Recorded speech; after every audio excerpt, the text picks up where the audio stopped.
has got a crazy theory. Rick has got a crazy theory.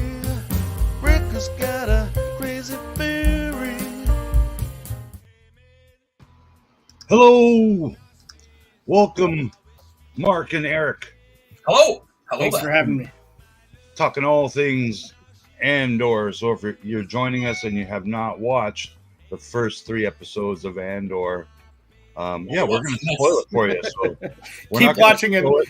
Keep watching, hit like, and then go back and watch Andor. Yeah. Just, you can continue sleeping if you're sleeping still.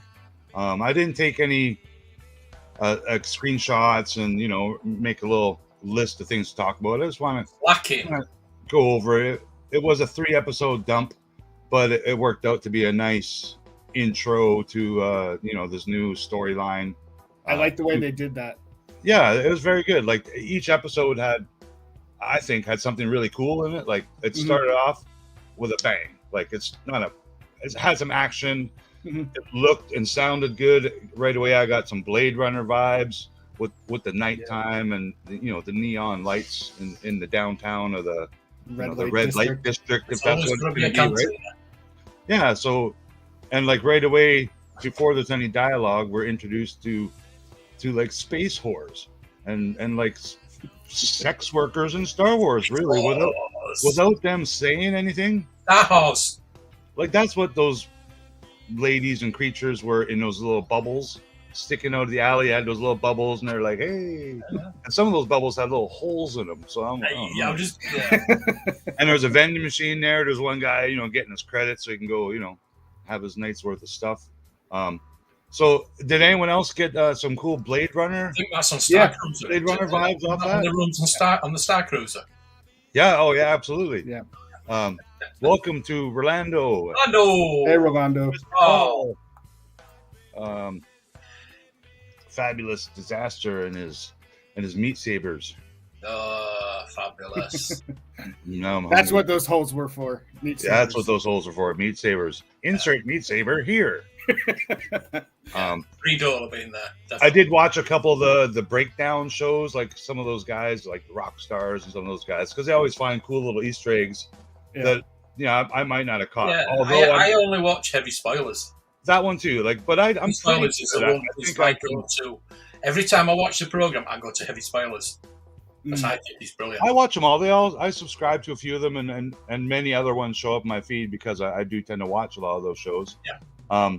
But they all translate the Orabash and everything they can see, and that's time consuming. I don't think that deep. Like I don't know the alphabet off by heart. But I did that with when one of these Andor pictures came up and it showed with the landing craft, and I translated the Orabash at the top of the door and it said warning.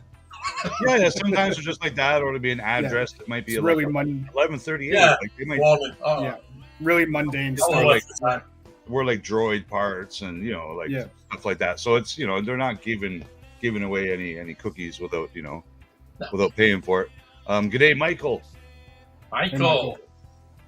Hopefully everyone here has seen it, and so I think overall from what I've seen, I haven't seen any hate videos yet, and I even went and looked at one specific YouTuber to see his or her thoughts, because his or her has the word Star Wars in his or her name, and they freaking hate everything Star Wars. So I went to watch, and they said some things, but none of them were like, I hate this show, rah rah rah, boycott, cancel Disney. So I think overall it's kind of liked even by the haters. They can't find anything to hate yet. The quality's good. The quality's been good, like good special effects. It doesn't look like all green screen and stagecraft kind of thing. I think the way it's put together too, whether it's just writing or the editing or whoever wrote the storyboard or created the way it goes, I think they're doing a really good job. Yeah, that Tony way, like art wise. Yeah, the cinematography, a lot of it's been dark, and as we saw at the beginning, nighttime, rain time. But he also takes off in a spaceship that he borrows or rents from some kind of yard, right? Yeah. And I think that planet Ferrix. If I'm not mistaken, is a brand new planet to us, right? Yeah, called Ferrix. Ferrix, and then also the planet that we see the flashbacks with young Kassa. Canary. Yeah, another new planet. So right away we got 2 new places. I guess they're not too far, and then Andor went to another planet for like where the space wars were. Yeah, I can't remember that one. That was Wobani. I know Wobani was mentioned. They kind of said at the beginning because they had the year 5 BBY and whatnot, right? It wasn't Wobani. They mentioned going to Wobani, but I can't remember. It was the main corporate planet in the mid-rim. Yeah. Hello, Cat. Cat. I did like that each of the 3 episodes. Like I watched them all together. I didn't watch one, go to bed, watch half an hour. Like it's just I stayed up and I watched them. It was more like a mini movie, wasn't it? Just right after I finished watching them, it was 1:30ish. I watched them again. I'm like, okay, this is pretty cool, man. I want to watch it again. Turn the subtitles on in case I missed a word, and I learned a couple of new words. They were drinking nog, so like NOG, and then later the guy calls it something else like Vox nog or Red nog. He gave it a different name, so I don't know if it's just a longer term of the same word, but is this the first? And coffee. They mentioned calf. Yeah, they mentioned calf because I know it's been in the book. In the books for years, hasn't it? On screen, at least, yeah. Yeah. So that was pretty neat too, because boom, right to the coffee maker in the morning after a night of like that. Star Wars loving, right? So we got Star Wars loving and some coffee. And I'm putting this out there right now because I got a little bit of hate for it yesterday, and someone's on the Spice Runner stream. Andor's looking for his sister, and it looks like his sister's a space worker. No, a space worker. Like, yeah, she was there. She's working in the brothel. I don't think she's cleaning the dishes in the back, if you know what I'm saying, right? So could have just been a waitress. Did you see any waitresses? There's no customers, so so it was neat. Like, I don't even know if that character of Andor's sister is someone we've seen in the trailers or not yet. Like, because I know the trailers have shown Imperials and Stormtroopers and Clone Troopers and a couple of things that we haven't even had any glimpse of yet. So I wonder if his sister is ever going to show up. Like, I'm assuming she will. I think that'll be the whole thing of the show. Yeah.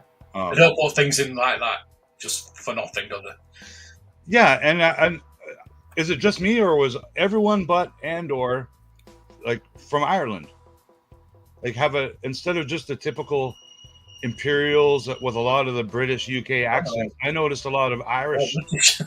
Well, the big portly guy who was like the police kind of chief guy that was taking charge. Scottish.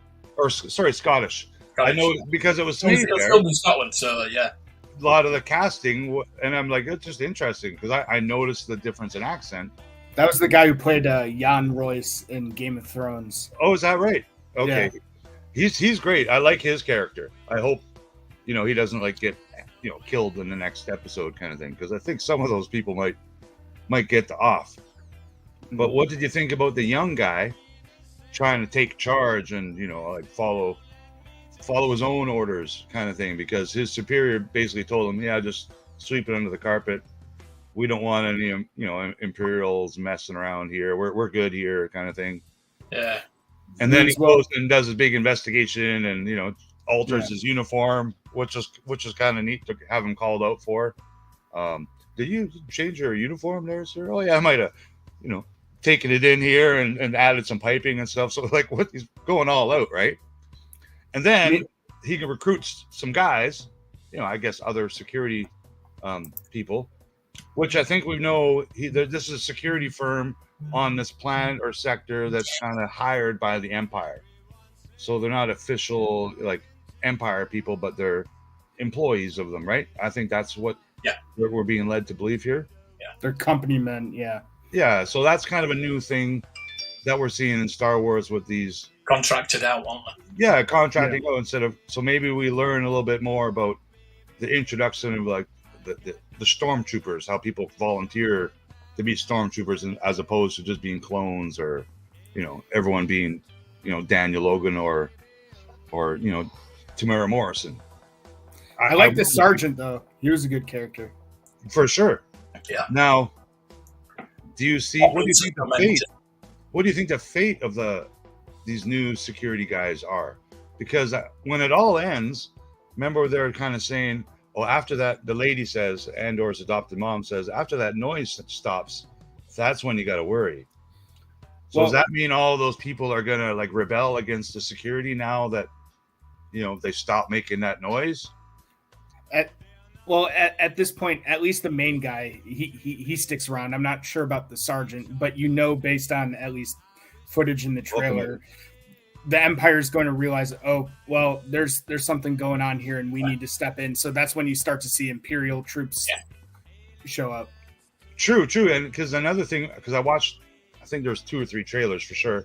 I looked for those this morning and watched them just to see if I could pick out anything, and there's lots of little scenes of those rebels and workers. I'm gonna call them rebels. They're not rebels yet, I guess, but the regular people and workers on that planet all scrambling to get guns and stuff and getting prepared to battle. So I think that's coming right away in our next episode 4, where they do battle this crew of what do you say, 12 or 16 Imperial guys that are down there looking for Andor. So I'm kind of thinking either that guy is gonna become a real super hard-ass Imperial guy because he wants to be, or the opposite, he's just going to become a rebel, because maybe the Imperials are after him for doing shit he wasn't told to do. The way I see things is he's in over his head. He's he means well and everything, but he's going to see how the Empire comes in and mistreats people, and he's just more in favor of just having order and not having chaos. So he's going to see what the Empire does, and I'm pretty sure he's going to be a guy being like, I don't want no part of this anymore, and then hooks up with rebels. That's my theory. And what about his superior, his boss, who left planet to go meet with Imperials? Like, you think he's going to get punished or praised, or probably punished, you'd think. Yeah. And then the young guy praised and maybe given his position or something, like, probably. Or, I think we're going to learn pretty quick how the Empire is going to get involved with these security companies, where they take them over, right? Destroy the planet. You got 12 guys down there, where here's 30 stormtroopers, bite me, kind of thing, right? So, and then there's the guy that gets he tattletales, and pays for it with his life in the end, trying to save his girlfriend there. So in a way, he does good in the end. He's trying to save the girl, who looks pretty rough, like she's handcuffed to the wall, and they're kind of laying some beat downs on her in a way. But that guy really messed up, right? By forget him. He's a rat. Oh, he did. His point was to tattletale on Andor. Oh, I think I know where this guy is, right? Because he thought he was macking on his woman. That's why. Well, I think Andor maybe has a history with that girl, right? It seems like possibly the way that she's kind of giving him the attitude. It's like they definitely have a history, I think. That's right, Jonathan. Snitches get stitches. Or blaster bolts. Yes, absolutely. And what about those other random guys that Andor killed too, right? Like, I'm assuming they were security officers too. Like they were in a different sector or whatever it was. Yeah. Now, what are those people mining? That isn't disclosed, is it? Like, on which planet? The company men are on Kenari. Yeah. So what is it that they're doing? Like, do you think they're? I don't think they were getting kyber crystals or space steel. Yeah, could be either. They didn't really reveal that yet, to my knowledge, unless anyone else heard otherwise.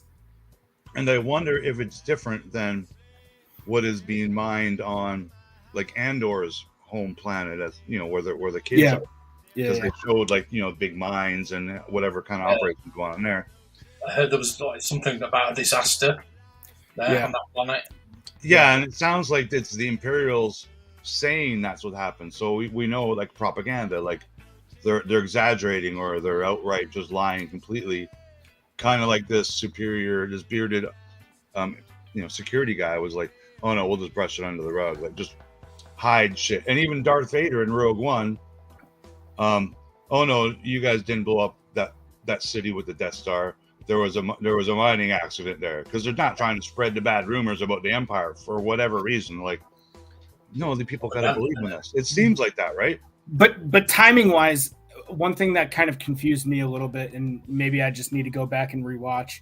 I believe they said on Canary there was an Imperial mining disaster, but in the flashbacks, they show young Cassian or Kassa looking at the what is it called, the mining area, and by that time there was already the disaster, and then you see the ship come down and the people are wearing separatist uniforms and the Confederacy of Independent Systems badge.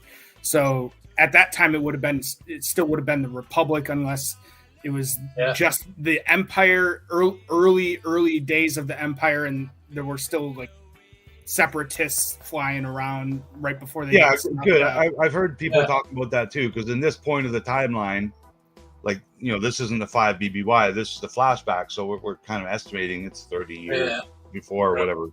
It's got to be straddling events or revenge. Our local encyclopedias of knowledge with 1,000 Ghosts and maybe Matt's collection of, well, these guys know all those timelines, little bumps, ups and downs. But yeah, they are having that separatist type logo. But were they attacked by Imperials? Were they attacked by rebels? Like, they're still kind of it's kind of unknown whether they're good guys or bad guys, or just kind of stuck in the middle, where I think everyone was. Yeah. In the Clone Wars, they kind of had to pick sides or pay the price, the ultimate price. Characters we did get to see introduced. The red droid. Me too. Yeah, we saw him introduced in like current timeline. He's got he's got a little glitches and the yellow foot, and he stutters, which is clever. And he seemed fine in the flashback though. But yeah, in the flashback, he was shiny. He was all red.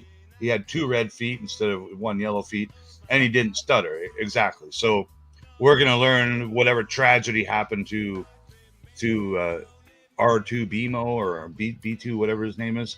He obviously went through some stuff in that 30 years. We also find out, we don't see it, we might see it in a flashback. The black gentleman who was his stepmom's boyfriend or husband, I'm guessing he's the guy that was hung in the city square. Yeah. Yep. As was explained by Stellangar's character.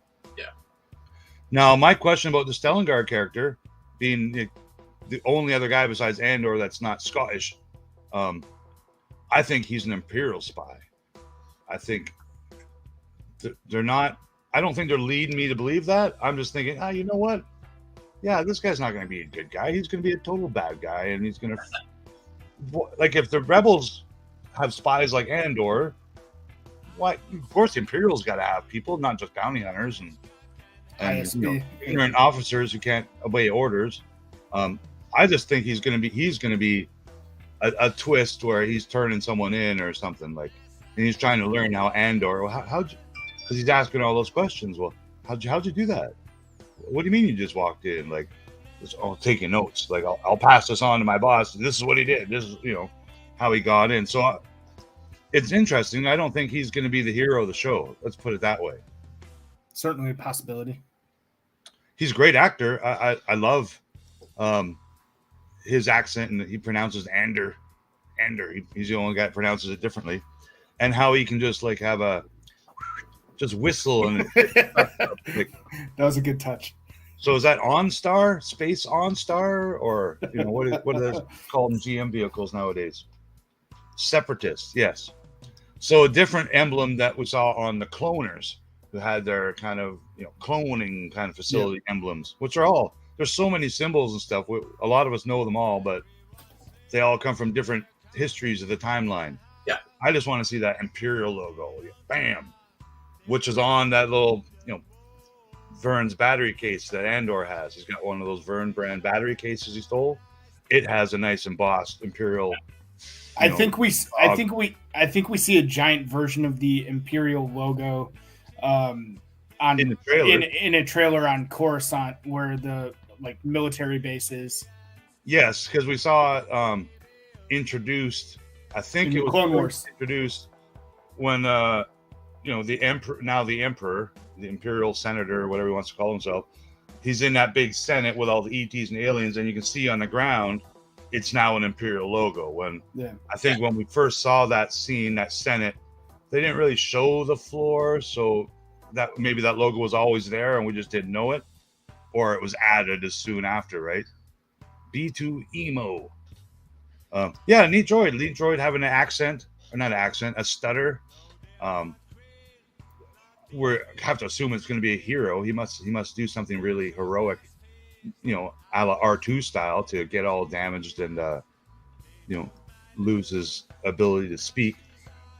And I've heard people talk about maybe his insides or his brain or whatever gets inserted into K2SO.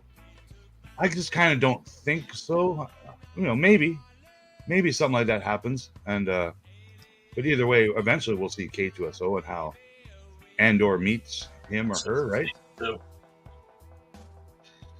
was there anything that you think would be a not ruining the plot hole, but damaging Star Wars? Oh, you're ruining canon because of this happened. no. The one thing people were kind of getting tight butthole about, if anything else, was Good point, Jonathan. Cassian's home planet changing. I think in Rogue One they said his home planet was something else, and then they kind of they addressed that in the show by saying, "Oh, I thought we said you were originally from this planet and not Kenari." Well, here's what I'm assuming now. Those children were children of miners. Were born on that planet. So, maybe their parents were from another planet originally, Earth, whatever have you, Corellia, wherever the human type people are from. But yeah, it looks like they are the offspring of the people that were working in those mines, because it looks like their clothes are just, adult clothes, and they're just tied on with twigs and rope and whatever to fit.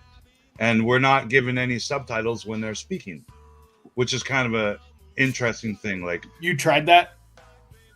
You tried that? turning on the subtitles? Yeah, I watched it the second time with subtitles, but even the first time when they spoke, I turned it on to see if they said, because I just looked to see if there was anything. There's nothing. Yeah. So and when Jabba spoke, we usually get subtitles with almost every line. Even more recently in The Mandalorian, when the Jawas were speaking, we didn't get subtitles really, but Mando would answer in a certain way that you know what they ask. So this was not that. It was just blah, blah, blah, this and that. And then, a little slap on the hand. We're just kind of led to understand what they're kind of saying, right? So, and the one girl waving at the ship like, yeah, save us. And the other, older kid's like, oh, shut up. Yeah. I'm glad they're going to be good guys the whole way through, if we're led to believe about all these assassins and spies, and more of that stuff's going to happen, I think, for sure. And I'm glad we saw Cassian have a little bit of that violence in his life early in the show, first 5-10 minutes of the show, because we saw how much of that was a part of his character, and we're told that's what this series is about. It's all about that bad stuff, and we got a good piece of it. And a history of it. I think they pulled up his old record and showed a history of some previous events that happened before the show. Yeah, another point on what I'm talking about, that Stellenguard's character, he knew a lot about Cassian, right? Like, he knew the planet he was from, about his dad being hung, and that's where Cassian freaked out. Like, how do you know this kind of shit, right? But also at the Peeler bar, Cassian was throwing out there what planet he was from anyway. And, it's my sister I'm looking for, from the planet. So it's not like he's keeping it all a secret. He's telling the waitress at the Peeler bar, why can't he be telling just any random person or alien on the street? Yeah. And speaking of alien on the street, what did you think of that big goon alien that was kind of I liked him. told me to stand here, the little one-liner. Yeah, I don't know. Or those. Very soon. I love the creatures, and I hope there's more creatures. Like, I even paused to see if we see like a snaggletooth or a walrus man, and we didn't. We saw lots of prequel aliens, is what I saw for my Easter eggs. Like, I know that alien from episode 1. I know that one from episode 2. So I hope the next 3 episodes we get the Easter eggs from chapters 4, 5, and 6 of the Star Wars movies. I recognize some sequel ones. Get Easter eggs. I just want it to be a standalone story. Just don't want member berries. So we want a good story. That's all we've got so far. I think you have to have the member berries just to confirm it's in the same Star Wars universe. So it doesn't mean that C-3PO walks by, but another protocol droid exists, right, with some dirt or paint on it, like we saw in Boba Fett walking down the street, or that Jabba painting, walking, just little. Yeah, those are the things. It doesn't have to be Han Solo. Hello, I'm at the bar. It's my first drink ever. But why not have the Millennium Falcon take off in the background for no reason whatsoever? Because there are millions of other Star ships. Wars Yeah. I want to see the little things. Watching other guys talk about the show, they're noticing the props, the practical props, which we like to see a lot more of that too in live action, are more 80s era, 70s era props, like whether it's a Coleman cooler or the light fixtures and stuff. So that's really cool. That I enjoy that too, and I think that's part of the budgeting of the show. Like we the three of us spoke for 5 minutes before the show, and I was saying how much it's quite obvious they spent millions and millions and millions of dollars more making this Andor series than they did all of the other Star Wars Disney Plus shows. I think it's obvious. It stands out as a cinematic production, like not just the fact that it's not in stagecraft, but it's shot differently. It's shot like it's a movie. So these 3 episodes, I think I'd like to see these in the big screen. Like, it's almost 2 hours. So if this 4th episode is a banger, and you put those 4 together and you get a really, ass kicking kind of little story, do you think they would ever release any of these Disney Plus shows in a theater for that reason, like an IMAX? Like, because I'm assuming when they film these all digitally now, they're they could be filming for every possible reason, whether it's just on your TV or your iPads or 5D Samsung TVs, whatever they got now, right? If they do, it's probably going to be like the last couple episodes, or they'll have to make you'll have to come like this weekend for these 3, this weekend for the next, and so on and so forth. But that's a pretty big commitment, and I don't see that happening.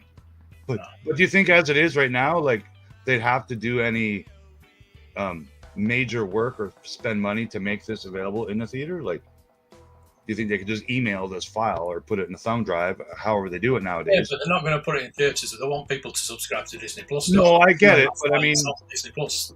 Is it obvious that they spent more money on it, or is it just my? I think it is a more serious. Like we're talking before about serious and not so serious. Like She-Hulk's not serious and Endgame was serious. I think with this Star Wars, I think Kenobi wasn't as serious as it could have been. But this is more like an adult. Kenobi was 98% behind the green screen. Like it was, but it's a more adult Star Wars. They could have filmed it in like an 800 square foot apartment.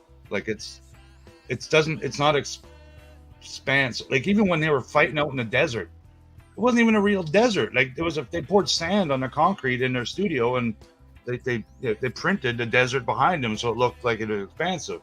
Andor, they built like a 5-block city square in freaking Scotland, like, and they filmed it there. So it was every time he was turning a corner, there was one point in one of the episodes where he was walking down the street and he turned left, and then he was walking down the street again and he turned left, and he ended up turning left 4 times.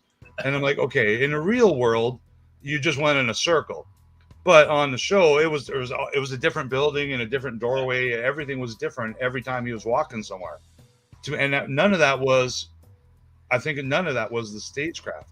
It was all this practical set. Whether it was Andor, all of Andor has been filmed on location. yeah, that's what Some I'm saying. studios where they've used And it does make it look more. A lot of it. I guess realistic is the word I'm looking for. Like Blade Runner to me looked freaking real. Because some of it was like miniatures and the lighting. It wasn't all just CGI, a la Lucasfilm ILM style in 1999. It was practical. Like as much as Star Wars had practical models getting blown up, but there was a lot more of that. To be fair, though, and maybe I'm in the minority here, but stagecraft hasn't bothered me yet. They're getting better at it. It's getting better, but I think it just comes down to what's the best application of technology to use for a given story, right? True. Use whatever makes sense for a given story. It's not like would I put my foot down and say no, everything must be stagecraft or everything must be on location. No, it would just use whatever makes sense given it feels budget. Like in the Favreauverse and Filoni now a big time involved with Ahsoka and story writing with all of them. I think they're really committed, like themselves. Like we have to utilize and the stagecraft technology that we've. Well, they're disciples of George. Utilize it. George was also at the forefront of it's making forward.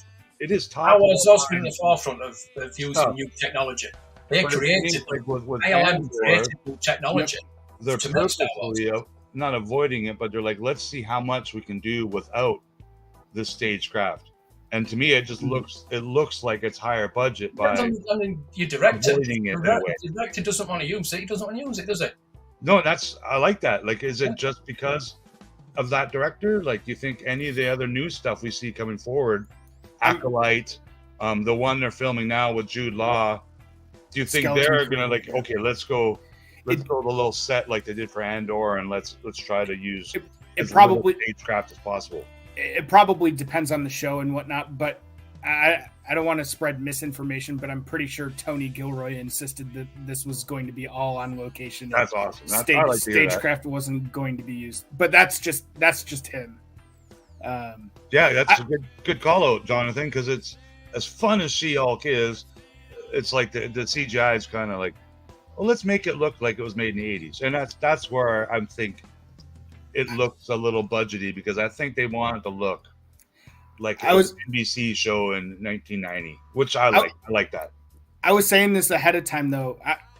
Just recognizing what Jonathan said, I don't think that takes away from She-Hulk. I don't want to pivot too far in that direction. True. Okay, she could look maybe a little bit better, but I think the show's still awesome, and it doesn't, faze me for a second. But it's just my personal opinion. Are you guys also enjoying the She-Hulk show? Yeah, it's fun too, right? Yeah. It's my one fun show that I'm kind of enjoying now. I also liked her as an actress, though. I think she's really good. Yeah. Chatting with Mark this morning, he was like, "Oh, I'm watching the Dahmer show on Netflix," and I'm 3 episodes in that Dahmer show too, and I'm like, Jesus, Murphy, man, like they're making this. We're watching this on TV right now. When I saw 10 episodes, I thought, what the? I think I'm gonna eat soup today. Like Jesus, Murphy. I was eating when they first started. I thought, no. It's well done. These documentary, if you want to call it, based on true story. That's the worst part about it. If I thought it was just a fictional story, it's just some guy. He doesn't like hamburgers, but he likes the meat. But no, it's real. Like, it's real. It's not fake. Well, I mean, obviously I heard about it when it first happened, but you just don't know the details. You don't want to know the details. Yeah, exactly. This is telling you all the details. Yeah, I agree, Jonathan, because I remember, when they shot, Jabba's skiff, Jabba's sail barge, and the little skiffs out there. They didn't film that in a warehouse, with some brown and blue walls behind them. They went out to a frickin' desert and they built a life-size Jabba sail barge. On one side, it was all complete and had the walking planks, everything. And it was obvious. they threw in some CGI explosions and noises and flying, stuff like that. But I mean, I would like to see them remake that. Just if someone has a few $1,000,000 to spare, remake that all in CGI style, like modern technology, and to see how much, if it would look better or worse, or if you could tell the difference or not. I've got a question going to you guys and everyone watching right now. With the way they change things to drop the first 3 episodes all at once and delay things, if it wasn't that way, forgetting any potential overlap with She-Hulk and any other content on Disney Plus, do you think your opinion of Andor would have changed if you just saw the first episode 1 week, or maybe the first 2 episodes 1 week and then the 3rd episode another? Do you think you'd be... I did like the first episode. I think it started off with a bang. Like, boom, we're getting right into this. Space horrors, shot in the head. The guy fell and died accidentally. Like, we're like, whoa, man. Like, this hasn't happened in... I've watched 9 Star Wars movies, or 10, and this hasn't happened in any of them. So right away, I liked the first episode. If it was just one episode, 38 minutes or 40 minutes, yeah, I would have been happy, and I would have been like, bring on episode 2. Like, bring on episode 2. But I'm glad they put them together because they've worked really well together. They all were similar. No, not really. They all had flashback too. If I'm not mistaken, each episode had its own flashback, and then it tied in very nicely with the modern day scene that was going on too. Like, it was either the same characters or the same story was kind of being explained a little more because of the flashback. Yeah. We learned little things like about the droid, about his, adopted stepdad, what he looked like, what they were doing on that planet. And then they also mentioned, I don't remember exactly, but we got to leave right away because the Republic was coming. The Republic's coming. Like, these people were killed by the Republic. So that's where I brought that up earlier. Like, how could they tell that they were shot down by Republic? Like, do they leave like red laser blast burns as opposed to green ones from the TIE fighters? Like, so I'm curious about that, how they thought or knew it was Republics that did it. Main 2 factions, right? Saw the separatist badges and probably put 2 and 2 together. I mean, I suppose there's, crime syndicates and other pirates and whatnot, but during a giant civil war, you put your money on Republic, right? Exactly. And also the Blade Runner theme, the Knights and the Lights. And as soon as he walked into the nightclub, like, the music I liked. The music is the first time we've had like percussion, like drums as a main part. Like, I think Andor's theme is a drum solo. Like, it's got a bunch of drums in it. So that was going on, and it was, Blade Runner kind of sounding. And then he walks into the club, and right away I get the modern Tron vibe, the Tron reboot kind of thing. And then I loved it. Like, there's no one in the bar. 2 guys, the one alien bartender, who is a species we've seen in I think the Book of Boba Fett. But yeah, right away I get the Tron movie vibe, like Daft Punk music. The music was a little more techno-y. And that was the only time we heard that music, when he was in that kind of club. I guess because it was the music playing in the club, right? And instead of like peelers or dancing girls, they had holograms of dancing girls. Like, that's kind of lame, isn't it? A hologram of a dancing girl? Is it like pre-recorded?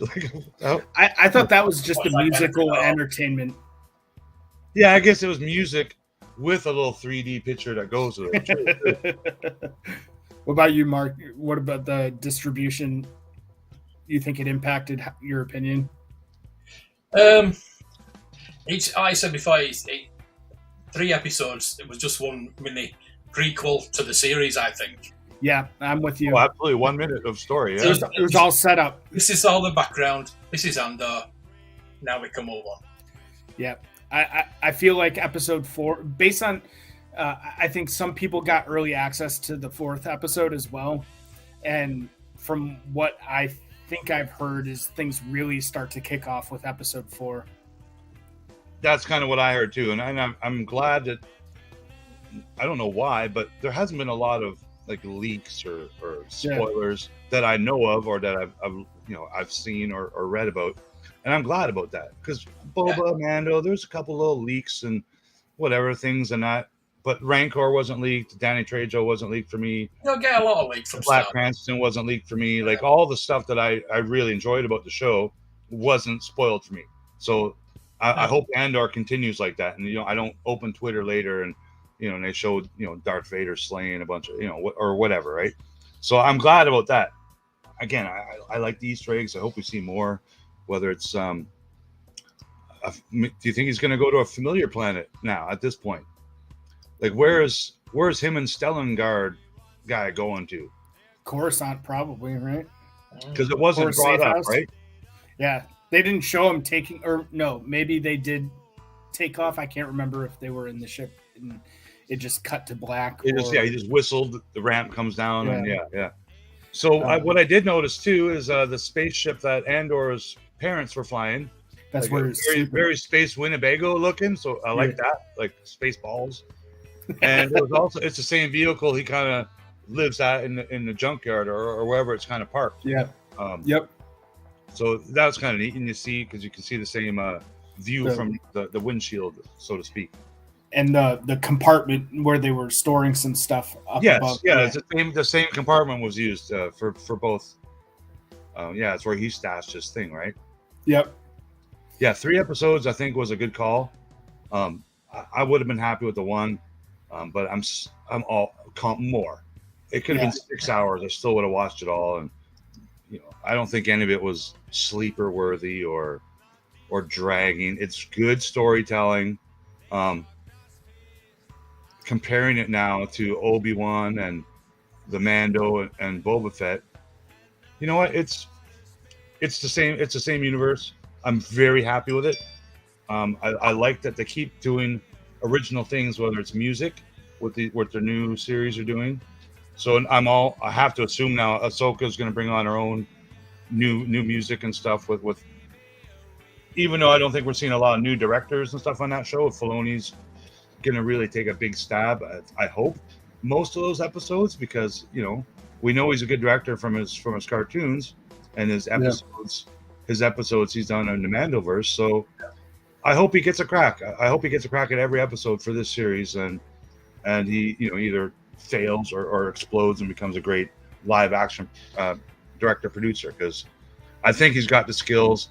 I think if there's any living people on the planet that can continue George's story, legacy, whatever you want to do it, I think Favreau and Filoni are the people. I think much like us, they're going to grab their action figures, or what's that one director in the Book of Boba Fett that we all had high hopes for?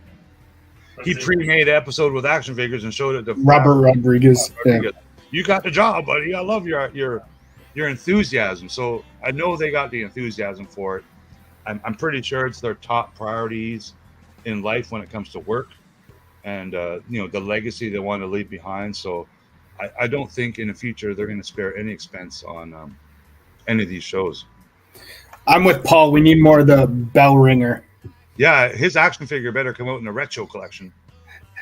We were saying before the stream, just got to get some grime on Rick and get the costume on him. Rick's new job. I wonder if he has some dialogue, because they did show him twice, right?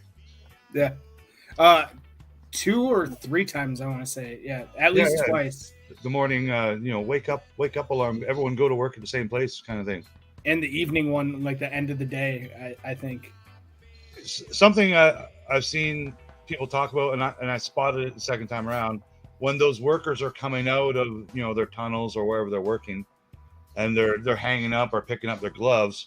The first time, like they're all there. I think there's one set of gloves missing, and then the second time, there's like 6 or 7 gloves are missing. So I wonder if people are dying on a regular basis in his mind, or if it's just the timing of the day. There's less gloves there. I'm sure it must mean something, but maybe different it means shifts. Yeah. Yeah, I didn't see that guy's name in the credits. I wonder if his name is guy with hammers on top of bell tower guy. Welcome, Razaf. Did everyone in the chat like the Andor show? If your name is Josh and you did not like it, fuck off. No, I bet you Josh really like this. I can't see why he wouldn't. There's space horrors in it. Any favorite scenes from the 3 episodes? Like that was like, wow, this is what I want to talk about on Rick's Andor after show. An easy favorite, I think, would have to be for me, the interaction Cassian and Luthen, and Cassian learning from Luthen and stomping on the comlink of the what Cyril's character. Yeah. So do you think for sure he's going to be a good guy and a rebellion? I don't know. Because I guess I'm 50-50. Which you're talking about, Luthen or Cyril? The Stellensgard character. I'm 50-50, but leaning towards he's an Imperial spy. Why not? Let's throw this monkey wrench into the storyline. He's got a cool ship. He's got some wealth. Like when Andor's like, "You got the money?" He's like, "I got the money, man. Hey, I'll give you another 1,000 if you tickle my fancy and tell me where you got it or how you got it." And so money's not a problem with him too. So is that just because he's a rich dude? Yeah, well, he looks wealthy based on some of the other scenes and trailers. My money's on for the Luthen character to just be a rebel, and but we don't see him in other media in the original trilogy, or Rebels for that matter. So my guess is he probably gets caught and offed either in the first season or the second season of Andor. He could be like an ISB like double agent, but yeah, exactly. Like why? I don't think the Imperials have got spies yet, have they? Because, like they said, the Imperials are fat and stupid. Yeah, but he hasn't said it. He hasn't said. They're ignorant to the rebels and what is going on. So I doubt if they've got like a big Imperial spy network yet. Yeah, so, yeah. Do you think we're going to see like more? Like I know we're going to see more Imperial political kind of stuff. Yeah. But do you think that's going to be like a 50% of the show is us or not us? The political aspect of the Empire and the rebels, which is the stuff we kind of didn't like about the prequels, right? It was the politics. But I think this is a little different. Well, I think this is a little different because it's more of an introduction to it. You almost wonder they could use Luthen's character, and this is all just like random theory and whatnot, but Luthen could be convincing the likes of Mon Mothma and others like Bail Organa to really start the rebellion. And, well, Saw Gerrera, that guy's in it for like sign me up for anything. But he wouldn't be the one that's hard to convince. But Bail Organa and Mon Mothma and others would probably be more hesitant at first. But you almost wonder if Stellan Skarsgård's character Luthen gets caught and he gets hung publicly in Imperial Square or whatnot. That could be the catalyst for really starting the rebellion. Yeah, because I noticed he's got a sticky stick. Yeah, he's like, got his. Oh, that's interesting. That's a host of sticky sticks. Admiral Akbar and like don't a bunch of Imperial officers have like sticky sticks too. So, didn't Jyn Erso have one of them? Like she had like she did. She did have a telescoping, a double telescoping sticky stick. Which I don't think any action figures came with that. It's too bad. Yeah, the engines in that little warehouse scene were pretty cool. Like I would like. I'm already looking forward to the end of season 1 of Andor, where they drop the Disney Day special, how they made Andor, because how much of that was freaking CGI, and did they just drop, or did they drop a bunch of styrofoam engines and make them look really good? Because it was well done. And in that scene, I guess Stellsgard character saves Andor like from instant crush death. So Andor kind of owes him one at this point. Maybe it wasn't verbally spoken that way, but I also think he's going to be a storyteller of this series, that character. So I hope he doesn't get offed or hung like you suggested right away, if anything, because it does seem like he's going to be a guy explaining lots of stuff to Andor or recruiting. A mentor. A thought on Coruscant. Yeah, because I have to assume that's where they're going. I'm sure I saw it in the trailer. So he's got a shop in Coruscant, and Mon Mothma comes to see him. Yeah. Yes, because there's also like in the trailers we see him with like a little bit longer hairstyle, dressed up, looking wealthy in a little apartment or hotel or whatever it was, meeting Mothma. So yeah, without any background, us knowing how that's going to be, I'm already looking forward to these introductions to these characters that they showed us in the damn trailers. Come on, man. I hate it to wait a week to see like maybe a stormtrooper or a clone trooper or whichever, right? Like, come on, it's Star Wars. So what were your favorite scenes? Sorry, I hijacked that one. I really liked the opening 5 minutes of the first episode that gave me that Blade Runner, walk into the bar, Tron kind of feel. Yeah, Rick Latimer. Space Wars. Yeah, the Peeler Bar. And then guys follow him in the alley, and Andor's like, oh, all right. And then we're like, okay, is Andor a badass or is he a pussy? And yeah, he's a badass.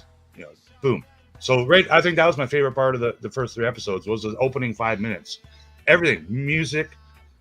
Yeah. I'm sure it was all CGI for the most part. And then when he went to the practical places, the streets and the bar, yeah, man, I thought that was pretty cool. I really did like that. And none of that was in the trailer, as far as I know. Like, because I would have been like, ooh, this is cool. How about you, Mark? Was there a favorite part or? Oh, a bit of both, really. I liked, as you said, the opening 5-10 minutes because it set the scene, didn't it? It showed you what kind of series this is going to be. For sure. I like the dialogue at the end between Cassian and the Skarsgård. It just like was really good dialogue, and it's like exposition, really. Yeah. Explaining to Andor what's going on and things like that. Explaining to us what's going on. I really enjoyed the dialogue since you brought it up between Andor and his coworker, his buddy. When Andor's like, yeah, no, you were with me last night. We were getting drunk and blah blah. And the guy's like, no, you picked the wrong kind of liquor. And he just changed the way that made fun of it. I'm like, well, you know what? That's freaking. The good thing with these TV series are you get character development. Yes, because I give all that credit to that scene, to the actors, of course, for doing their job. But whoever wrote that dialogue and just had him kind of correct Andor, no, what you really want to say, and I'm like, man, these guys are. That was probably right? You can tell they're close friends. That was probably the best single exchange of dialogue in the show thus far. I agree in all 3 episodes, and I'm a huge fan of the B2 emo droid, mostly because he talks. Yeah, and we don't get a lot of that out of the C-3PO and I guess K2SO being the only other verbal English word droid we've had, right? I like it. Shocking the one space dog from the Solo when he's getting pissed on. yeah. The space dogs, because we saw some space dogs in Solo. Yeah, they were the same. And I remember the making of Solo, they actually used real dogs and put some masks on them, and then they ran around the set. So I have to assume they might have did similar with real dogs in this one. But I think what the pissing part, that's got to be CGI, because you'd be filming all day waiting for that dog to piss on your prop, Not necessarily. I mean, I've got dogs. All you need to do is get some other dog's urine on the prop. Oh, good point. Yeah. That prop probably stinks bad now. But so now I wonder, okay, so why can't R2 units, R5 units, gonks, why can't they all talk? Can't you just put a little microchip in them and they freaking talk instead of beep boop beep boop? We just astromechs out there. Is it like that upgrade? Binary. Yeah. That 100 credit upgrade? Star Wars. So now after this ended too, I was like, oh, now I can go watch She-Hulk, and I'm like, oh, it's not until tomorrow. Yeah. So then I did go back and watch it again because I'm like that. I think I will watch it again even after or not necessarily today, but before I go watch next week, just because I thought it was that good. I watched it in my iMac the second time, and I'll put it back in the big screen of my TV. Get the sound loud. Enjoy that music. Yeah, I thought it was a cat's ass. The only other show that I think is just as good right now is that the House of Dragons show, and it's not because I'm just a weird fantasy fan. Again, I think they got good writing, good acting. We're getting good story with the characters in the Dragon show. So I have high expectations now for Andor, even higher than I did for Book of Boba Fett and Kenobi, because of what I've seen so far. What I've seen so far is I enjoyed these 3 episodes of Andor more than I enjoyed all of the Kenobi series. And I did enjoy the Kenobi series a lot. Don't get me wrong. I loved all of them. I liked Boba Fett more than Kenobi, and I liked Mando more than all of them together. But yeah, this show for just 3 episodes, I don't know, man. I think it's gonna be one of my faves. So if I don't get an Easter egg, I'm still gonna feel this way, I think. So yeah, I still want to see the Easter eggs. Well, Rick, I think we were saying this, was it Tuesday, or was it Tuesday night, Wednesday morning before our little pre-show, yeah. More Star Wars is good Star Wars in my book. Oh, yeah. If there's any lack, man, how many years of my life did I go without any Star Wars, man? Those dark times. 16 years. Those dark times, I met lots of girls, had a good life, but I mean, there's no Star Wars to fall back on. Yeah. Come on, Omega. Oh, right now I'm telling you. Yeah.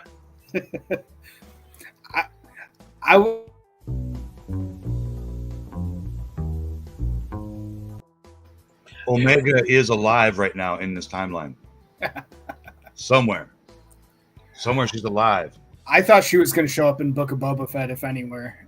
They're saving her. They're saving her. She's a very important character in the live action Mandoverse. I've got a theory. I bet she's in season 2 of the Bad Batch. So yes, we will see her as all grown up,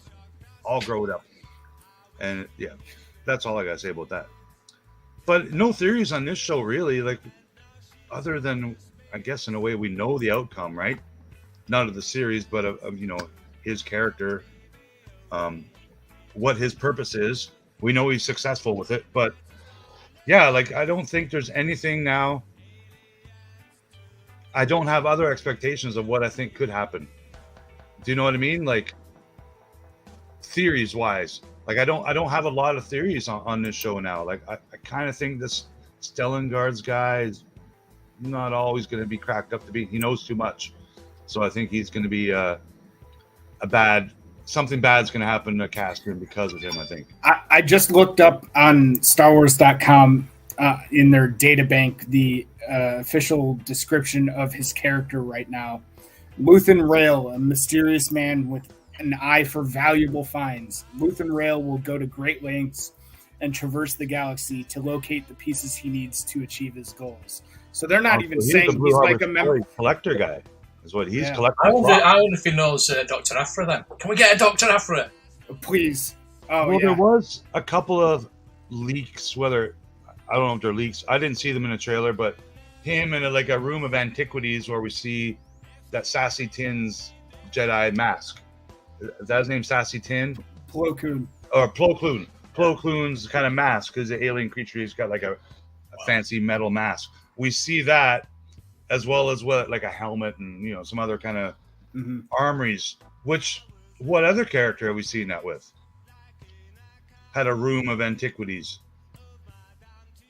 in the Solo movie. The guy with the scar on his face, and he had the knife. Yeah, Paul Bettany's character. Yeah, Paul Bettany's character. He also had, like, if not the same collection, a very similar collection of helmets and props and armories and antiquities. So I wonder, like, if this Stellan Guards character is in any way a crime syndicate-y, similar kind of guy. Like, what is his end game? To get like some helmet or prop or some relic in the Star Wars universe? Like, does he care about the Rebels and Imperials? He could just be like a broker for the rebels to try and find intel and whatnot. So, which would fit in nicely with Cassian, right? Because like a broker like that would need spies and whatnot to like procure items for the rebels, and Cassian ends up becoming a Captain Cassian Andor in Rebel intelligence, right? Yeah, true. Yeah, the speeder bike scene was pretty cool because they did a little trickery to get that to take off in a speeder. They first launched these collector guys at all a land speeder, unmanned. Oh, here, go chase this guy. Which that's new. That I guess they can go by themselves. Land speeders now. You can put a brick on a pedal and they just keep going. But this little speeder ride was nice through the farmyards and kind of saw what the planet had a little bit to offer. What was the other thing in that scene I noticed? His blaster. People were pointing out Andor's blaster was one first seen in a video game. I'm not familiar with all the blaster types and stuff, but it wasn't Solo's blaster. It was like what's that guy's name from the Shadows of the Empire? That Dash Rendar. Yeah, I think it might have been like Dash Rendar's kind of blaster. I'll have to go back and watch it. Nice, huh? I've only seen it the once. I need to watch it with my wife. I think Omega would be much younger, but then again, we don't know when that we see that Imperial lady in the trailer, right? Like that's all. I'm thinking that's modern time and not flashback time. But it very well in flashback time, was there Imperial officers and stuff? I'm assuming there was, right? 30 years ago.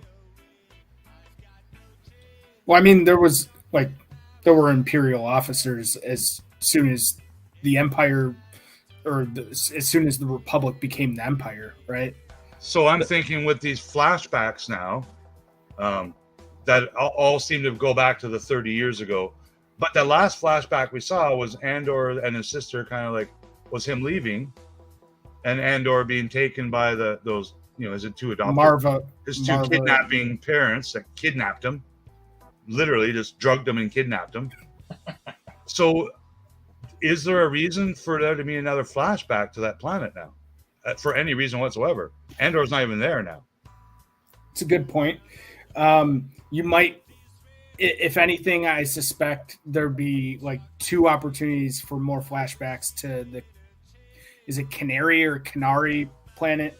One would be to show the actual mining disaster and what actually happened to his actual parents.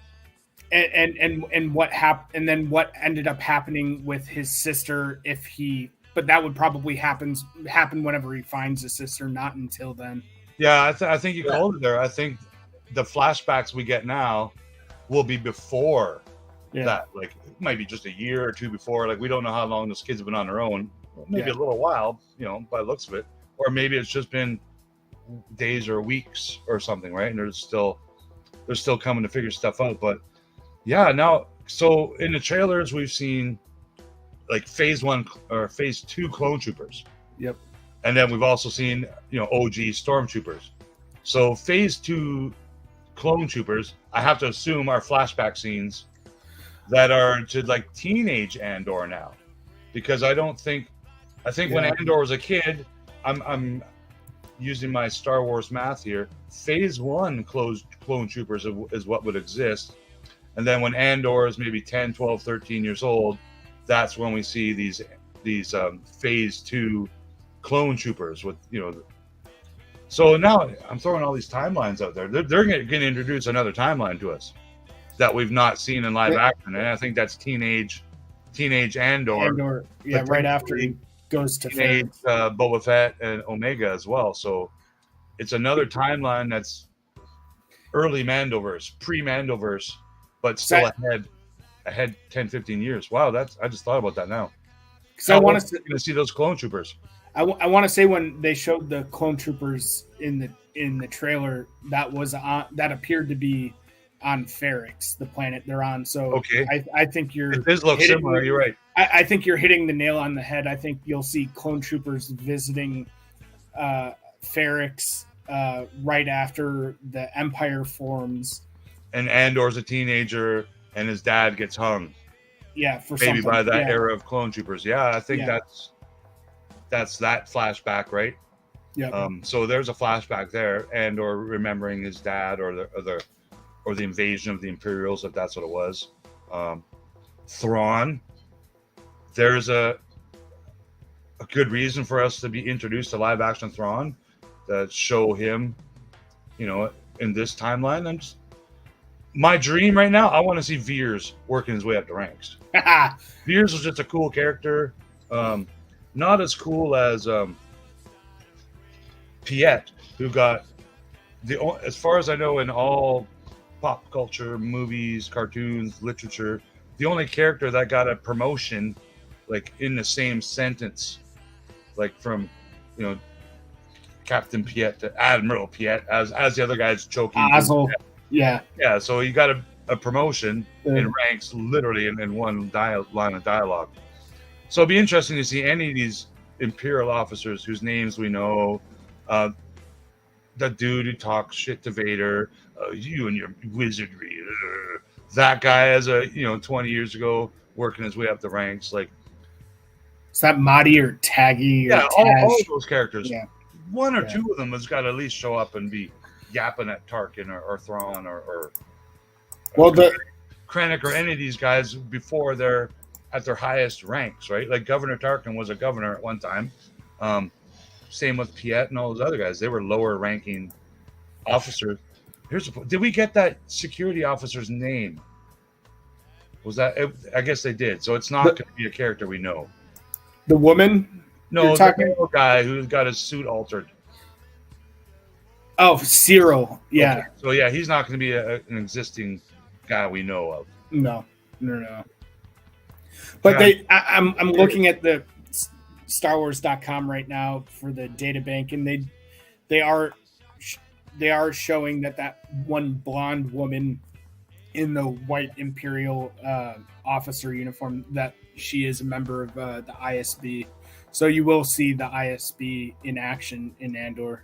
Yeah, she has that Krennic kind of look with the white, little cape and stuff. So, maybe she's a earlier version of what Krennic, becomes. It would be cool if they show he would have been like after the formation of the Empire.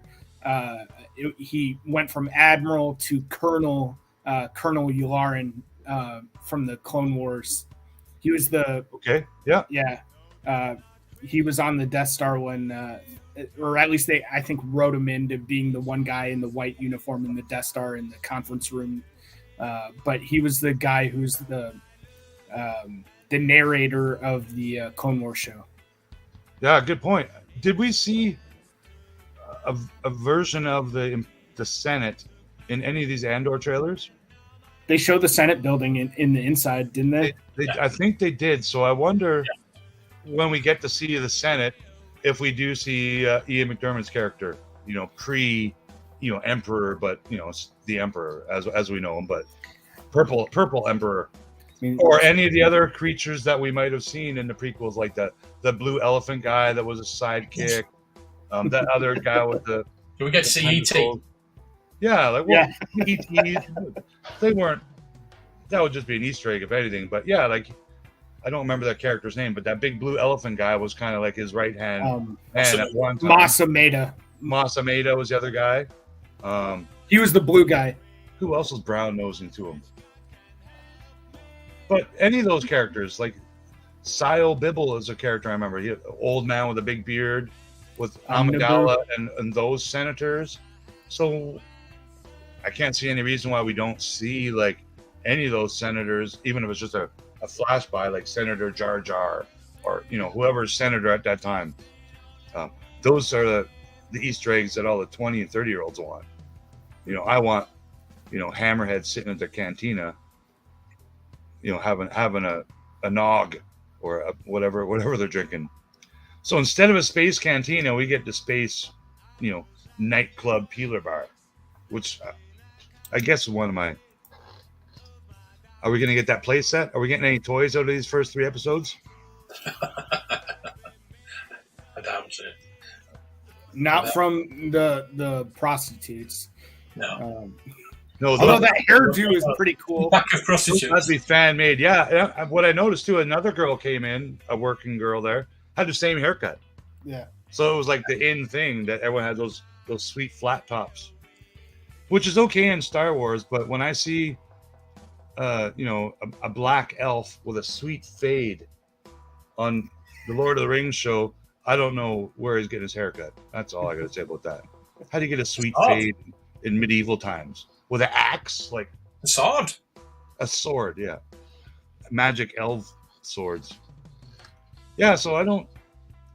Other than Stellangar's fancy, expensive-looking spaceship, actually Andor's spaceship that we got a brief look at, it was kind of like a Y-wing. It had, it was a Y shape, but not the traditional Y-wing that we know from the original trilogy. But what I was bringing up before, one of my favorite scenes from Rogue One, what made it for me, it wasn't Vader at the end, kicking all the ass, as cool as that was. Tarkin, de-aged, Leia, recreated and de-aged, but it was seeing the appearance of Red Leader standing by, Yellow Leader going in, seeing those guys on the screen. I'm like, I didn't even know the guy next to me. And I'm like, oh my god, did you see that? Did you see that? How did you do that? Like, I did the same. And I got goosebumps right now talking about it. Yeah. That was by far the coolest thing I saw in Rogue One. I want to see that in this series. It's also the best space battle in Star Wars. It was a good space battle by far, but was just the introduction to it. Red Leader, and I'm like, how did they unbury that unused footage? Like, I want to see that now, whether it's a young Imperial guy, whatever. There just got to be some more unused footage from the original trilogy that we haven't seen that they can throw in for that 3-second clip and dialogue. That's what I want to see more than anything in this series. Just something like that. Time out though, Rick. You don't think that? You don't think the Battle of Scarif in orbit, that was the best space battle in Star Wars? It was big. I don't think it was the best battle. I think that the biggest one was actually in the sequels had the biggest battle in space. Like like 1 million rebel ships came out of Lightspeed, like just everywhere. And then every spaceship known to exist in Star Wars universe was apparently in that shot, like the Ghost and Slave One, and that was a big space battle. It was big movie, but it was the biggest one we saw. And the chick light speeding her ship through the big destroyer. Yeah. That was pretty badass. But that's not a space battle. I mean, that's not like that kind of ended the battle right there. I think all battles. Let's end it right now. But in Rogue One, the Hammerhead shuttle smashing that one, Star Destroyer to make the other one hit the other one. Yeah, that was pretty cool. But it was kind of like, really? That's all you got to do? You can just push these ships around, and once they lose their repulsor lifts or whatever the fake jugger stuff is called, but it was cool. What about you, Mark? And they got a special donut ring that shoots a force field around the whole planet. I hope we don't see more of that shit in Andor. That was kind of silly. I don't know. I don't know how force fields work. Oh, wait, they don't because they're not real. But I thought that was silly. We got to destroy that donut so we can go in it to go to the planet. What? And then it can't close automatically. It has to close slowly. So a couple of X-Wings can get in, but not that last one. It bounces off it like it's a Tupperware lid and blows up. But it was cool. We got to see new TIE fighters in Rogue One. Do you think we're going to see new ships in this show? Whether it be, I think we have to see at least a new Imperial. The landing ship was new. Yeah, I guess every ship we've seen so far has been new. What I noticed, that the transport, we'll call it the transport, that kind of space shuttle bus that he was taking, and that old man was giving a jibber jabber along the way. That totally looks like a 1960s cable car from Toronto. That cream and burgundy color, like what's on my background picture here. If you Google Toronto streetcar from the 70s, it looks just like it with those windows on it. That was cool. I like that, the look of that ship. It reminded me of one of the transports that was in Star Wars Rebels, where you have they had them in there too. The Rex droid piloting. Yeah, like a bus driver. That's awesome. Yeah, I loved all that stuff. not just me, but I'm sure many of you guys, your dream job would be to here's a bunch of model kits and space engine and jet engine parts. We want you to build, a prop, like dream job right there. Like, and I see a lot of that in the show, whether it's the creators of the ships, Doug Chang, whoever's in charge of all the art, man. Freaking hats off to those guys, man. Like, they make me believe I'm on a distant planet in a galaxy far, far away when I turn on the Andor show. Yeah. It did look like it had a checkerboard kind of look to it. So I wonder if we see, the Jarek chess going on in that. Because the Winnebago looking spaceship. Because now we were left with that family, or not the family, Andor's adoptive parents, just taking him away, right? Taking him, which I'm assuming they're going back to that planet, and he grows up on that planet, right? Yeah. Yeah. So it's, although there was another planet that they said he was originally from, which is the planet that in Rogue One they say Cassian's from. So a third name of planet, right? I can't remember the name of it. They call it out in the show. I'll have to look it up later. I think they will for sure clear it up. Whether it's or maybe they'll keep confusing us some more, and he'll drop another planet name in episode 4. No, I'm actually from this planet. Oh, okay. But they mentioned that one thing that's kind of new. They mentioned his darker skin. Yep. I think did they even say olive skin? But yeah, they definitely mentioned a darker skin, guy from this other planet. And I'm like, that's the first time they've talked about a person's skin tone. Because they've had black people, they've had white people, Asian people. It's very multiracial. It was always, I always saw the Imperials having the English accents, and then Han, Luke, Leia, everyone basically, but Kenobi had the American or North American English accents. But now we got the Scottish accents, and it's all gone. All the rules are out the door now. And Stellan, I think he's Swedish. Swedish. We got his accent, Cassian Andor. Everyone's got a little different accent, so I love it, man. It's the most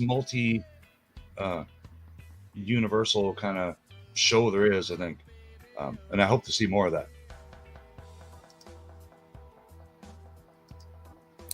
Trying to think if there was anything else. I was going to bring up the old salesman trying to chat up Stellan Skarsgård's character.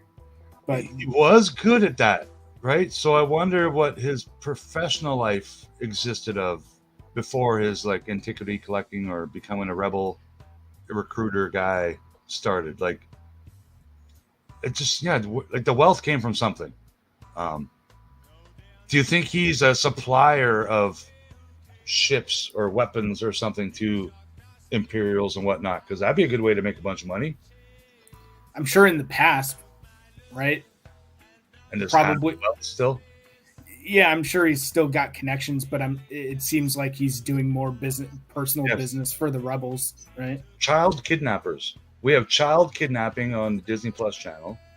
We have space whores. Man. What else do you need? I wonder what George Lucas thought of it. Like, do you think George Lucas loved these first 3 episodes like we did? Or do you think it's like, oh my God, what have they done? What have they done? And now he's been drunk for 3 days straight. I think he loved it. Now here's a question. It was filmed in Blackpool. Do you think Favreau or Filoni, for that matter, had any large input to this series? No. Whether it be story, like they might have had to say, oh, you can't, kill this guy. You can't do this. Story group people. I think that's their job. I think there's overall power that they all meet and Snapchat or whatever with each other and have their little meetings on what can and can't be done. But yeah, I think it's pretty much what you're just about to say are independent of those guys. Yeah. Other than maybe their names are on there as executive producers like Kathleen Kennedy, but I'm sure they were aware of what was going on because I'm sure they get to freely exchange information saying, this is what we're doing. Come check it out. Right. I'm sure they popped up on set because they could, but look at all the other stuff they're doing. They got their hands full. Yeah, I agree. And I think that the Disney people are quite happy with the reactions and the results of these first 3 episodes. And Yeah. like I said, I haven't seen the haters hating on the YouTube, and usually that's, you know, the first thing I see every morning is, oh no, here's some Boba Fett's got a green dot on his elbow pad, like, oh, just something to whine about. I haven't seen any yet, and I think that's a good sign. I don't think that changes everything. I think they're still going to find something to hate. They got to dig a little deeper. Like, yeah, it's Lord of the Rings at the moment, isn't it? Yeah, but here's what I've noticed: those haters, the Phantom Menace people, they love the Lord of the Rings show. It's a lot of the Rings fans that don't like it, and they don't like the Dragon show, and they don't like She-Hulk, and they don't like. But I mean, they like the Lord of the Rings show, is from what I've seen. A couple of people, but they're upset because there's a black elf or whatever there is to be excited about, right? They still find reasons. But yeah, this is my favorite show going right now, the Andor show. I'm a huge fan of many shows, but yeah, this is my number one. The only show I'm going to do the after show for, let's put it that way. So Mark and Eric, you guys are always welcome to join me or invite me to talk about this show or any other show. You know, I'm always here when you need me. Absolutely. I appreciate you guys. And anyone in the chat, Paul, Jonathan, Fabulous, Kat, Rozoff, Rolando, any of you guys want to jump on here? And no, chums, you won't see their faces. Or forever hold your peace. You can wear a Stormtrooper helmet. It's okay. I miss not seeing Chris 1000 Ghost. I hope he's doing well. I'm sure we'll hear from him soon on his update and some health issues. But yeah, all the best to you, Chris. Any other big plans for you guys this weekend? I've got a giveaway in an hour and a half. You're going live? Yep. I'm giving away 2 Black Series and a retro collection Darth Vader. Oh, a rainbow one? Or the Kenobi one? God, you think I'm giving one of those away? Have you opened any of your retros yet? Have you opened any retros yet? Yeah. You did. Do you not watch me videos? But you only got Vader and Kenobi to open, right? Yeah, I've got Vader Kenobi. I've got Reaver, but I've not opened it yet.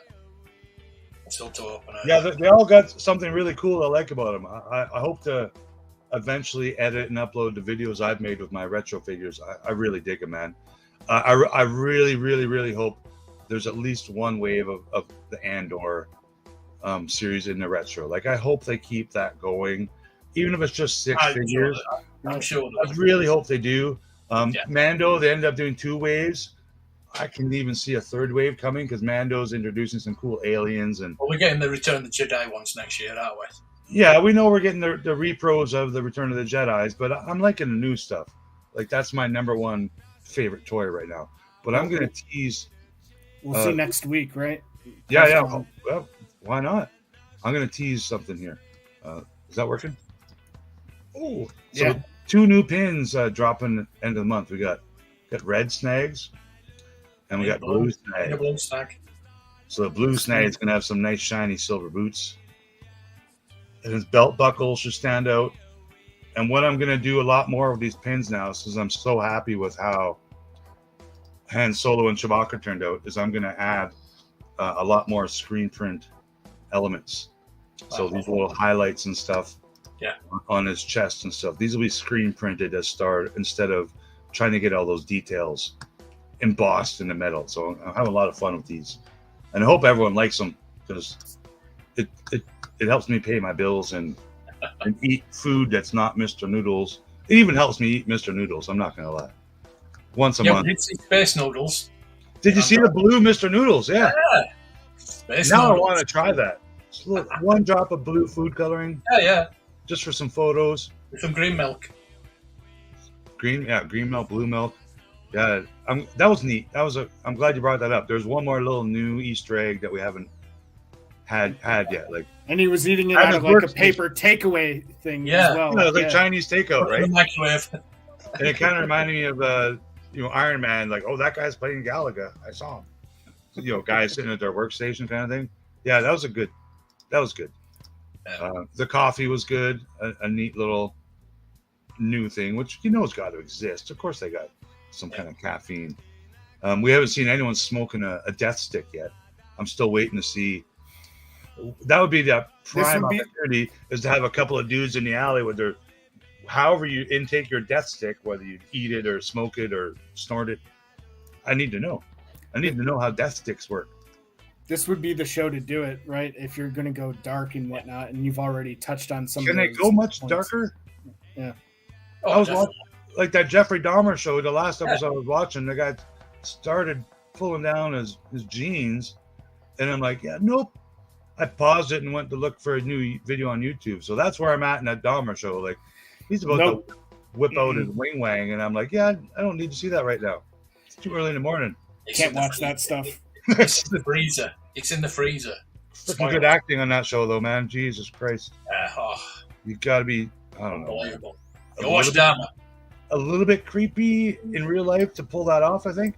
But yeah, good on him, man. He's pulling off how to play a creep, weirdo, sicko, monster really well. Can't do that. I can answer that. Okay, so I want to thank Mark and Eric for joining me, and we'll talk Andor. We might have missed a couple of things, but we got monkey rums in the chat. Monkey rum. Monkey. Yeah, but I don't like bananas. I don't care what kind of bananas. Bananas are nasty. Welcome, Lobot Sir, lurking in the background. If you have any complaints, please email them to Mark at Blue Harvest Toys. I get some. Before you do that, hey, I got a comment this week from about 2 years ago. YouTube seemed to have changed the algorithm on the comments. So I'm getting a lot of comments from years ago that are pretty bad. So yeah, it was entertaining, put it that way. From years ago? Yeah. Oh wow. Yeah. They must have been hidden somewhere. Yeah. I'm pretty sure there's at least 2 of you that have not hit that like button yet. So we'll wait. I haven't. We'll wait. Mark doesn't go live for a little bit. Any pickups today, Mark? Besides that mask. This mask. This. That's rad. This bad boy. Look at that. And I saw your little your Starsky and Hutch. Is that a corgi? Yeah. Okay. I've had that exact Starsky and Hutch because it had little die-cast figures, right? Yeah, I totally had that car, Mark. That's awesome. Nice. Yeah, a little. That's how old we are, Eric. We watched Starsky and Hutch on TV. Yeah, certainly did. At least I know of the show. I never watched it, but I grew up on reruns of a lot of stuff. Yeah. Probably don't know How's that? The same. Oh, the Saint. Okay. Oh, we got the logo on the hood. Yeah. Yeah, what's is it Gran Torino? Is that what that car is? Yes. Turismo? Trino. Yeah. I've got that as well. Oh, nice. Can I show that on there? Oh. Yeah, I just demonetized. I just got sponsored by the Dukes of Hazzard now. Thank you. Hey, Cameron, how you doing, buddy? Those you just joining, hit that like button and then rewind and watch watch all the cool stuff we talked about and how many times I bring up Omega and the armor. So many times. You got that one? I haven't got that. There's 2 Black Series I need for the shelf, but the Ewok Village player, I don't know if I'm getting that because of the face. Does it look good or not so good? She's just scowling. Why? What the hell? Well, she doesn't matter. The picture on the box shows her really smiling and nice, and the sculpt is scowling. So, yeah, I might pick it up if it's like. Did you see Hasbro revealed some? It does look good. I do like those boxes. Yeah. Hasbro revealed some animated Dungeons and Dragons figures yesterday. Yeah, it looks pretty good, but they also showed like a 3.7 card back, what they kind of are going to look like for them, without using a retro bubble. So we already know Star Wars is not going that route right away, but eventually, I can see some 5 POA kind of figures or some kids' toys coming in that kind of package, even for Star Wars. I did pick up this, Mark. I found the white. Oh, is that a chase one? Yeah, the white one. Oh, nice. So actually, I think it was like Very 12. similar to the original diecast one. Well, that's why I got it. The first thing I'm like, wow, it's like the same size even. So that's why I got it. So hopefully they make a white tie bomber, so I don't gotta go hunt. Yeah, it's very close in size. Nice. I dig it. And these are also a good scale for my pin. Oh yeah. I'm gonna make share some photos sound later today. Yeah, I do like them. I hope I don't get into that series because I'm just another thing to collect. But I think if I see an ad at, I'll buy it as soon as I see an ad. Definitely. I haven't seen a chicken walker yet, but I know as soon as I see a chicken walker, Yeah, I had I'll to buy get it. that. I had to get that. If it walks and it's in Empire Strikes Back, I'm gonna buy it. Let's put it that way. Totally. I got this guy from Shop Disney, the Indiana Jones Staff of Rawhead. What? Yeah. It's on display.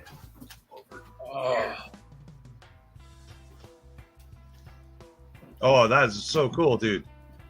They're digging in the wrong place. I like that. That's brilliant. So that's I'm not sure if it's supposed to come off the base, but I need that. Oh, now you broke it. I can. Now you need the staff. I'll 3D print. yeah, That's pretty cool. Yeah. So what'd you say, Mark? On Friday is that Hasbro's starting to do their Yes, post-con Hasbro. with Friday, Saturday. Hasbro's going to con us again on Friday. So I saw like a little breakdown of schedules for all the toys they're, or whatever they're announcing, whether it's toys or not. Friday night at 8:30 my time. Yeah, definitely a rabbit hole. Indiana Jones. And then Yeah, it looks like Indiana Jones only gets 15 minutes. I think it's getting an hour. No, it's 15 No, minutes. it's 15 15 minutes. Yeah. Star Wars gets half hour, I think. Six figures of announced for Indiana Jones. You almost wonder if they're only getting 15 minutes, they may just say, "Hey, we've got Indiana Jones content launching. Stay tuned for a dedicated event." They might Target just exclusive, yeah. God. Here, I got another theory. I don't know. I'm just assuming they're going to throw the vintage Indiana Jones board game with the great artwork on the box and include a retro figure. And then I think we're going to get 1 to 6-inch figures. I don't know about retro figures yet. The price point, $22.99. Yeah, I saw some about $20. That's 6-inch, isn't it? So I think we're just That's getting below. That's below market though for pretty much all of the other 6-inch lines. It is when everything's $25 and up now, really, in the U.S. Yeah. So I wonder if it's a Galaxy of Adventures or different. Yeah, some kind of role play. It's closer to 6-inch than it is 3 3/4 though. So I think it should be catered more towards adults, toys, collectors, as opposed to kids. I don't think they have any reason right now to think a bunch of kids want to go watch Indiana Jones right now. it's not as relevant until they make trailers and show like fun 80s adventure. Yeah, make the adult. Kids are really going to be interested. Adult collectibles first, and then see if they do well, and start doing some. Well, we all know a 6-inch Indiana Jones figure will do well. Oh, yeah. If I'm getting it. 6. Shop Disney exclusive or Target or Walmart exclusive or any exclusive of any shape, way, or form, then what are they thinking, man? I passed on the Ghostbusters. Harrison Ford toy you've ever made, and just be over with it. Be done with it. Yeah. And then make a bunch of retros. Because I don't have them all. Yeah, we want the retro. We want the original vintage figures to come out as retro figures. We do. That's what we all want. But we like 6-inch as well. Even if they make a Shop Disney box, like they did for Star Wars with the 6 in it, for $150 or whatever, I'll get it. If that's the only way I can get it, I understand. It's not it's not going to sit on a shelf in Walmart and be a big seller. I get it. I understand that. But yeah, I'll buy it. I'll buy 2 of them. If they announce that a little bit, P will come out. A lot of bit of P. Yeah, that's okay. You can clean that up yourself. Yes, please. Is there anything worth watching this weekend besides American football? No. Just American football. Tomorrow, Dolphins, Bills. Oh, yes. Oh, Dolphins, lose their first game, man. Possibly, but you never know. Just think if we win, though. Oh. So I did make a couple of waivers or whatever pickups on my fantasy football pool. I dropped one of the Watts. I had all 3 Watt brothers. I dropped the running back because I'm like, you know what? He's going to get me 3 points all season. I going to say you dropped. I just got him to TJ, say so I could have him. Just so I could have him. But yeah, I know it's one of my tight ends on the bench got like 30 points last night. I'm like, what are you doing? Getting like 19 catches. Jesus Christ. So are you playing Josh this weekend? I believe so. Well, Josh, I'm just beating. I'm winning because I've had Chase Claypool, one player play, and he did okay. Watch out, Derek Carr. This weekend, he's gonna show you why the Raiders are ready to roll. Oh. Thank you to everybody for joining me, especially Mark at Blue Harvest Toys and Sir Eric. I will add some links in the description to their social medias and whatnot. Please like it again, and if it unlikes it, then like it again. Just it helps. It shows up my algorithm that you like it twice. And if you're just catching it on Rewind, thanks for joining us today. This has been the Andor After Show. Thanks for joining us, everybody.